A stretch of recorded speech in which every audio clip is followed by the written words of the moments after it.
Est-ce que tu sais que 1 Corinthiens 13, ce n'est pas qu'un joli texte pour les mariages, c'est la carte d'identité de Dieu. Le vrai problème de nos couples aujourd'hui, ce n'est pas le manque d'amour, c'est le manque de Dieu dans leur amour. Laisse-moi t'expliquer quelque chose qui va t'aider à comprendre ce que je veux dire par là.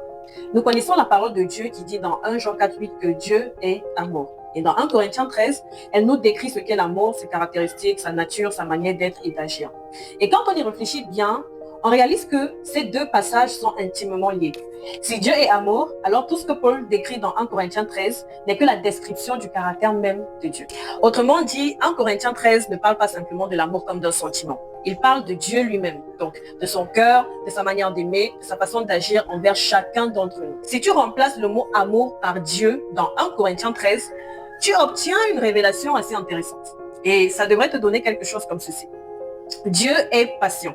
Dieu est plein de bonté. Dieu n'est point envieux, il ne se vante point. Dieu ne s'enfle point d'orgueil, il ne fait rien de malhonnête. Il ne cherche point son intérêt, il ne s'irrite point. Il ne soupçonne point le mal, il ne se réjouit point de l'injustice, mais il se réjouit de la vérité. Il excuse tout, il croit tout, il espère tout, il supporte tout. Voilà le portrait de Dieu. Voilà la nature du Père. Voilà comment il nous aime chaque jour, sans condition, sans calcul, sans pause. Et voilà comment Dieu attend de nous que nous aimions notre prochain et aussi notre partenaire, notre conjoint. Malheureusement, la réalité aujourd'hui, c'est que dans nos couples, cet amour divin s'est perdu. Nos relations sont pleines d'orgueil, de jalousie, d'égoïsme, de rancune. Nous disons je t'aime, mais nous refusons de pardonner. Nous disons je t'aime, mais nous voulons à tout prix avoir raison. Nous disons je t'aime, mais nous ne supportons pas la faiblesse de l'autre. Comment voulons-nous récolter la stabilité alors que nous avons semé la fierté et l'indifférence? C'est une décision de ressembler à Dieu même quand la chair voudrait se défendre. C'est une décision de répondre avec douceur même lorsqu'on est blessé. C'est une décision de pardonner quand on aurait 1000 raisons de se fermer. C'est une décision de continuer d'aimer même quand l'autre chancelle. C'est une décision de couvrir les manquements de l'autre au lieu de les exposer. Aimer selon Dieu, c'est dire je ne t'aime pas parce que tu mérites mon amour, mais parce que Dieu en moi m'enseigne à aimer comme lui.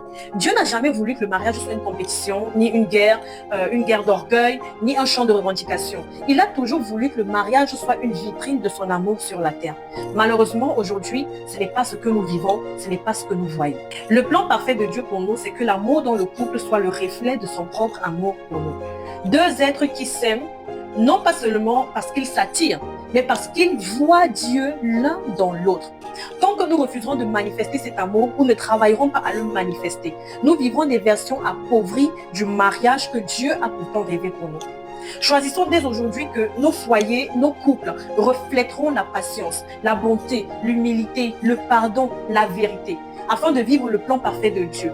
Et c'est cela en réalité la vraie victoire d'un couple. Non pas d'avoir tout, mais d'être deux à aimer comme Dieu aime.